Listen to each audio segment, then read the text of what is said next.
We come to chapter 3, Chitta Vaga, mind. 33. Just as an arrow maker straightens an arrow shaft, even so the discerning person straightens his mind, so fickle and unsteady, so difficult to guard and control. So a person who makes arrows, he has to straighten the shaft, make it very straight. Even so, we have to discipline our mind and make it straight. Otherwise, it's like a monkey, fickle and unsteady, so difficult to guard and control. But even though it is difficult to guard and control, we have to guard and control it, so that we become master of the mind rather than the mind become master of us, overpower us. We need to control our emotions instead of letting the emotions control us. 34. As a fish when pulled out of water and cast on land drops and quivers, even so is this mind agitated. Hence one should leave the realm of Mara. So our mind is agitated when we dwell on the six senses. That is the realm of Mara. Mara is always tempting us at the six sense doors with beautiful sights, lovely sounds, fragrant smells, nice food, nice touch, and mind-boggling things to play. Like nowadays, people like to play computer games and all that. So, why is the mind agitated? Firstly, because it likes to jump from one sense door to another sense door. Secondly, in the six sense spaces, among the six sense objects, this is not our natural home. Our natural home is back deep in the mind. And we come out of the mind and go into the world. It's out of our natural habitat. That's why the Buddha says we must dwell in our natural habitat, away from these six sense objects. And the way to do it is to bring it back gradually through the four satipatthana, the four objects of satipatthana. Dwell only on the body, feelings, the mind, and Dhamma. And by dwelling only on these four things, slowly it becomes less agitated. And then if you dwell on one only, all the time on one, then the mind becomes one-pointed, and it draws further into the mind. And then it's really, because it's back into the natural home, it's no more agitated. And then you feel the bliss, because you're back at home, the bliss and the delight. 35.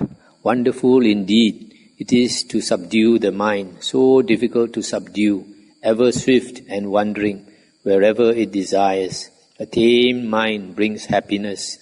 So this is just like what I mentioned just now, that if we subdue the mind, then tame it, and then it brings happiness and delight. 36. Let the discerning person guard his mind, so difficult to detect and extremely subtle, wandering wherever it desires.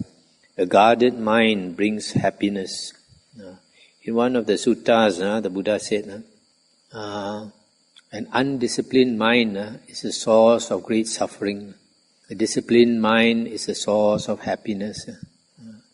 So, if we don't guard our mind, and then it is uncontrolled, then it is a source of great suffering for us. See, nowadays a lot of people, they have a lot of mental suffering, depression and all that, because they don't know how to guard the mind, how to subdue the mind, how to tame the mind. So only a world teacher like the Buddha can teach us how to be healthy, mentally healthy. 37. Dwelling in the cave without form, the mind wanders far and moves alone. Those who subdue this mind are liberated from the bonds of Mara. This dwelling in the cave probably is the cave of the body. This mind is without form. It wanders far and wide. So we have to discipline it, don't allow it to wander here and there. Then only we are liberated from Mara. Mara is always tempting us, tempting the mind to wander here and there with all the six sense baits. 38. Wisdom is not perfected in one whose mind is not steadfast, who knows not the good teaching, and whose faith wavers. If the mind is not steady, and if you don't know the Dhamma, so you don't have faith, you cannot have wisdom. To have even a little bit of wisdom, the mind must be still. If the mind is not still, it's like a pool or a lake, where the water is muddy, and the wind moves the surface of the water. You have waves moving. So if you look into the water, you cannot see the fish, you cannot see the plants in the weeds and all that, because the mind is disturbed by the water. So in the same way, we cannot understand ourselves if our mind is moved, if our mind is wavering all the time, wandering all the time. Only when the mind is still, then we can look inwards and understand ourselves and get wisdom. 39. There is no fear for an awakened one whose mind is not sodden or saturated by lust, nor afflicted by hate, and who has gone beyond both merit and demerit. The awakened one, like the Buddha, there's no more lust and no more hate. So I also gone beyond doing good and not doing good. How come gone beyond doing good and not doing good? Because he has no more of a self. Because a person without a self, enlightened being, whatever he does, he does not create karma, because he has no more that self behind the action, no more that force of the ego behind the action. So a person like the Buddha, whatever he does, whatever happens, he's unmoving. There's no ego to be moved. That's why sometimes in the suttas we find, especially like the Mahayana suttas, they always say the Buddha is das, ru putong, das unmoving. Number 40, realizing that this body is as fragile as a clay pot, and fortifying this mind with a well-fortified city, fight out Mara with the sword of wisdom, then guarding the conquest, remain unattached. You must realize that this body is fragile, that one day, in a very short time, you will pass away. And so we have to fortify the mind with... How to fortify the mind is to use all the things all the weapons that Buddha gave us. What are these weapons? Like the 4 Satipatthana, the 4 Iddhipada, the 4 right efforts, the 5 faculties, the 5 powers, the 7 factors of enlightenment, Bojjhanga, 7 Bojjhanga, and then the Noble Eightfold Path. These are all our weapons to fortify our mind. When we practice, we strengthen our mind, fight with Mara, and then guarding the conquest, remain unattached. When we win any of the... as we progress, as we fight, and we win stage by stage, the first Aryan path, then the first Aryan fruition, the second Aryan path, second Aryan fruition. These are all the grounds that we gain. And then when we win, we should be unattached to whatever we gain. We understand no self. 41. Before long, alas, this body will lie upon the earth, cast away and lifeless, like a useless log. This one you must remember very well. As I mentioned to you just now, somebody that was coming here, suddenly he realize that he's got cancer. If we understand really that we're going to die very soon and we accept it, then when we get cancer, we are not alarmed. We know we are going to die, whether we get cancer or we don't get cancer, we're still going to die. So sometimes people say this person died of cancer, that person died of hepatitis, that person died of heart attack. Actually, basically, all of them died because of impermanence. So we all die because of impermanence, not because of this sickness and that sickness. Even if we don't have sickness also, we still must die. 42. Whatever harm an enemy may do to an enemy, or a hater to a hater, an ill-directed mind inflicts on oneself greater harm. What is an ill-directed mind? A mind that does not have right view. If a mind is without right view, then it is directed in the wrong way. And what is the wrong way? The way of greed, hatred and delusion. So because of greed, hatred and delusion, you do all the wrong things.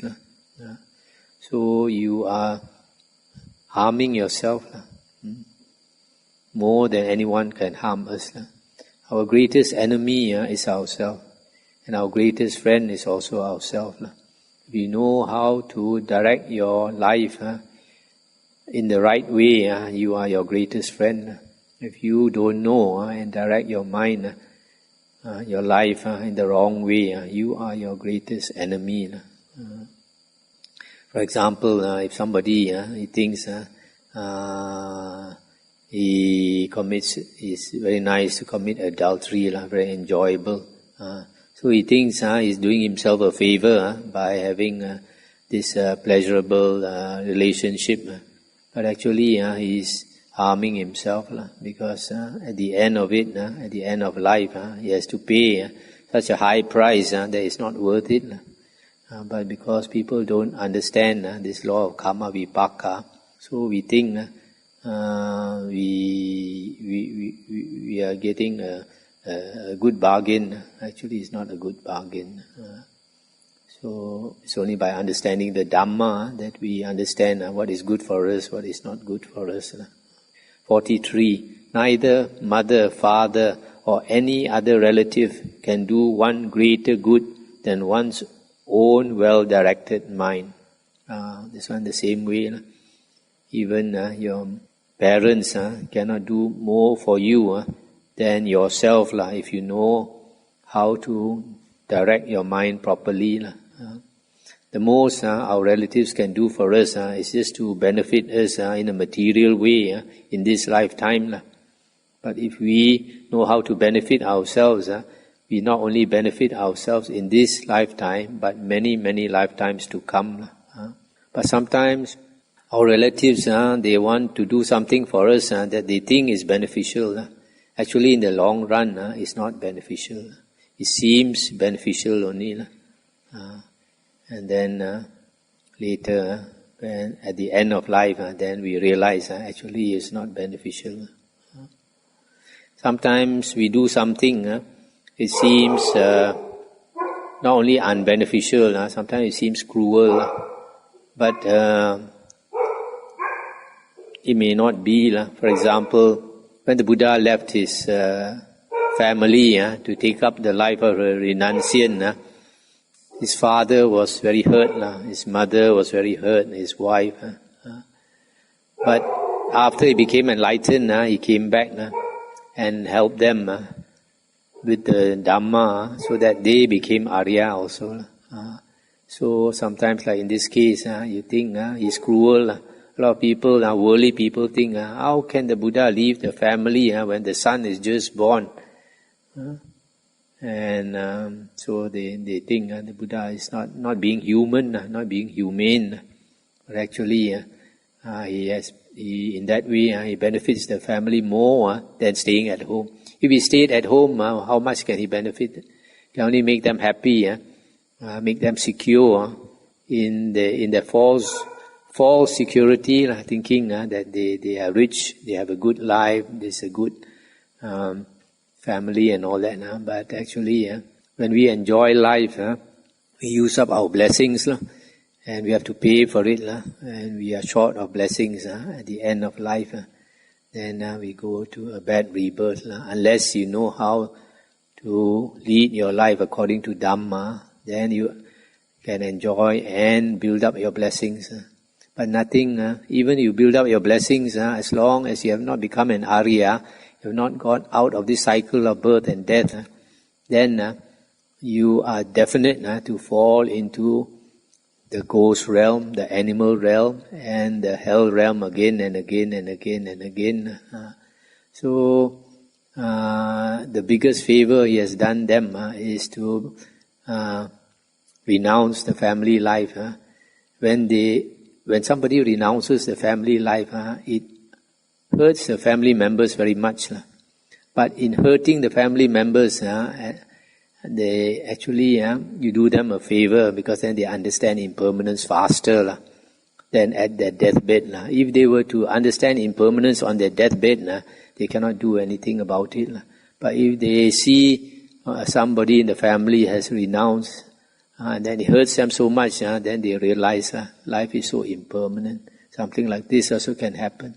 Then they start to let go. When they start to let go, then they, on their deathbed, they don't have to let go so much. They have already let go.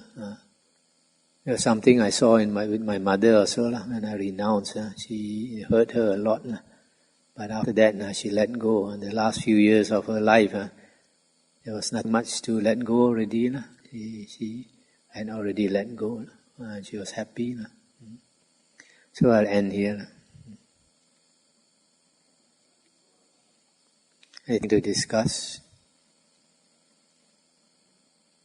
You can see from here these words of wisdom. Only somebody with great wisdom like the Buddha can speak words like this.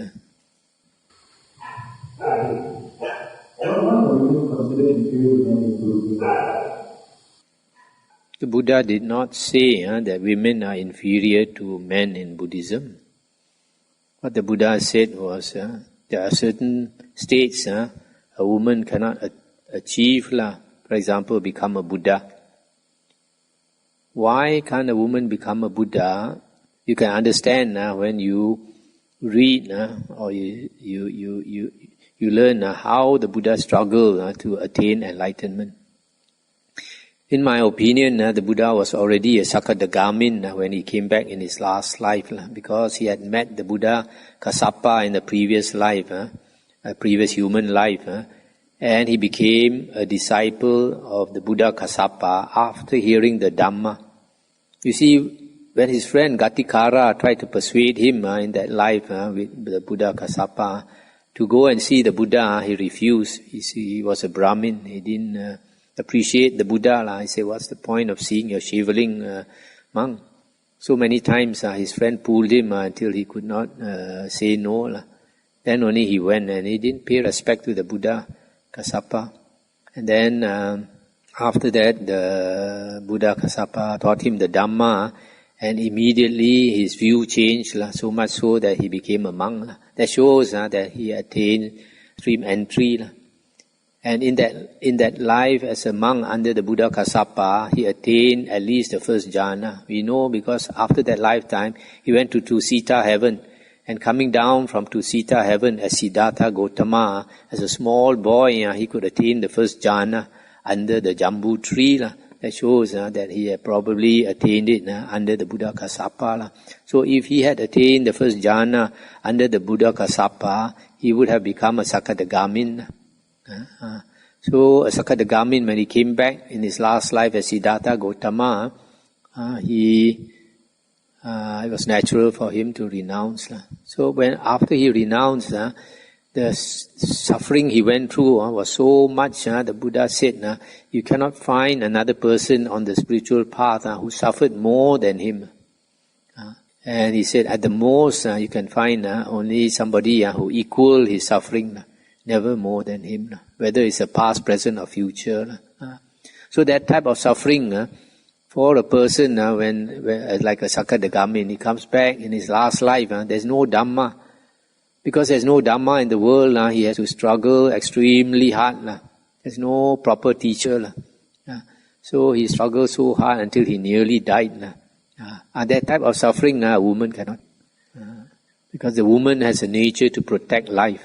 That's why it's the nature of a woman to look after babies, to bring up babies, because it's a nature to protect. So that's why it's very rare for a woman to find a woman who can come to that stage of willing to kill. The Buddha was willing to kill himself to attain enlightenment. He struggled until he was all bones. The eyes jutted in, the bones jutted out, and he had no stomach. When he touched his stomach, he could feel his spine. He had no backside. So he said, let the blood dry up.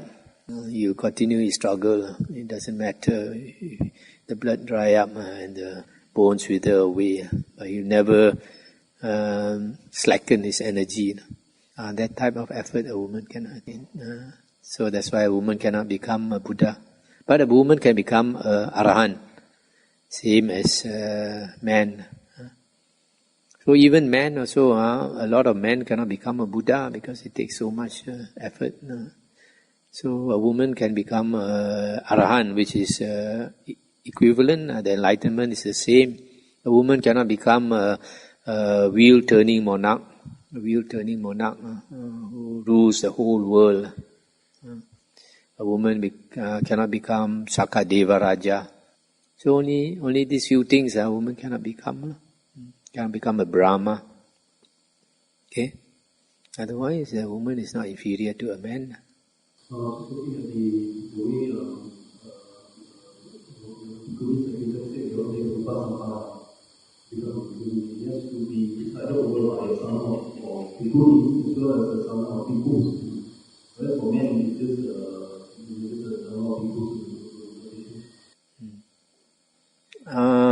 You see, if you look into Vinaya books, a bhikkhuni,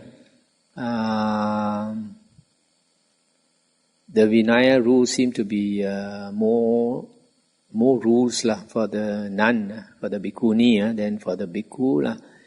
And it has to do with probably with women being more emotional, because in women the emotions are stronger. So maybe because of that. Also because the women are the weaker sex. The Buddha at first was reluctant to ordain nuns. And my opinion is that because the Buddha didn't want to take up this burden of looking after nuns. Once nuns ordain, if they live on their own, they might come to harm. They might be raped and all that. So the nuns, they always had to stay close to the monks. And the monks had to kind of look after them. Every 2 weeks they have to come for a teaching.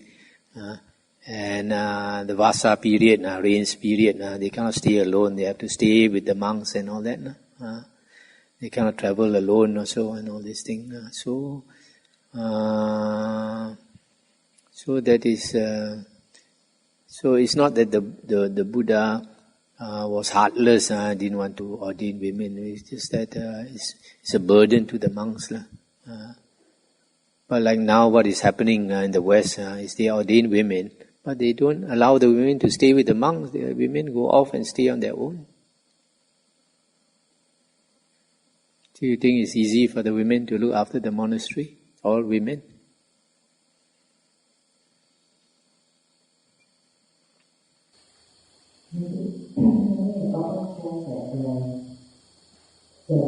All the rest are not so important to bring back new first, because it's the first step of the noble path.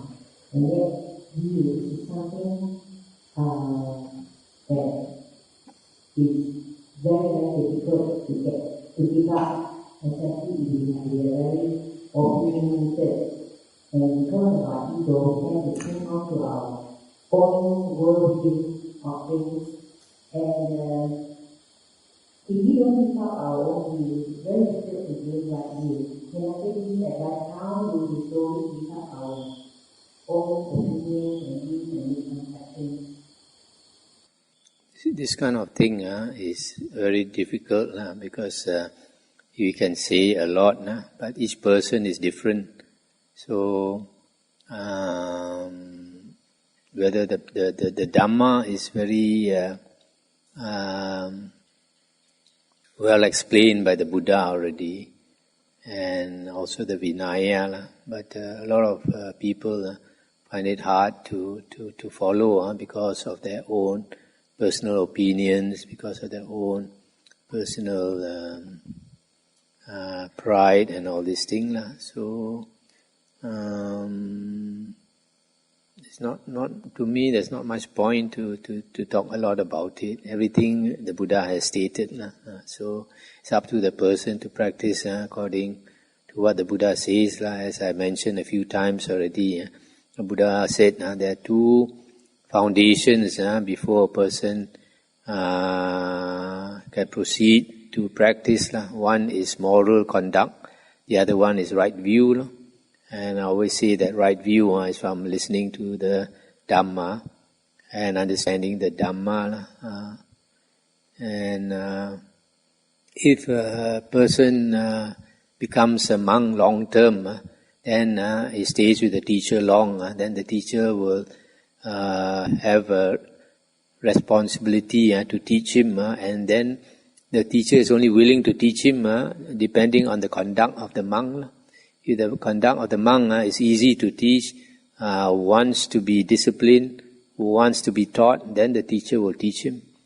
The teacher is not going to teach every pupil in the monastery. He will only teach those that are willing to learn. So it's silly to make an effort to teach everybody the same thing. It's not. It's pointless. Only those who are willing to learn, who come to ask and all that, will the teacher teach. So it's the same with the Buddha. The Buddha, you find, he had many disciples who were not willing to listen to even to a Sammasambuddha like the Buddha. So you can see from the suttas and the Vinaya books. So it's the Buddha said, I only teach tameable men. Even the Buddha cannot teach everybody, only tameable men. Those who are willing to be tamed by him. Very much the personal character because like in the Dhammapada, movie is soft, hard, easy to hold. And so these are qualities that sometimes some people are born with, but some tend to be very strong-minded. We can be very strong-minded, we can read the suttas again and again and again. We hold on and we hold our opinion. There is nothing to do against it. We don't change our character. Yeah. You see, if you read the story of Milarepa, the greatest Tibetan yogi who achieved such high level. When he came to his master, the master saw he had a lot of arrogance. So the master purposely made him carry a lot of wood up the high hill to build a hut for him. And then after he put so much effort, took maybe a few months to build the hut, then the master looked at it and said, "Oh, I don't like that place. You dismantle the whole hut and build it again somewhere else." And he had to dismantle the whole hut and build it again. And after he finished, after so much sweat, the master again said he didn't like the site and asked him to move again. So, how many pupils are willing to do that? So it's no point to even make the effort to teach a pupil if he's not the type. Even this Bodhidharma, when he went to China, he refused to accept any disciples.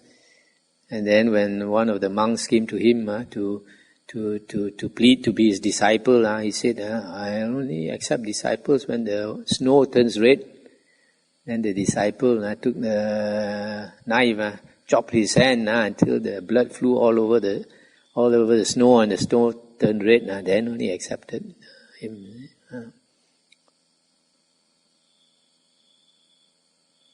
How shall we end now?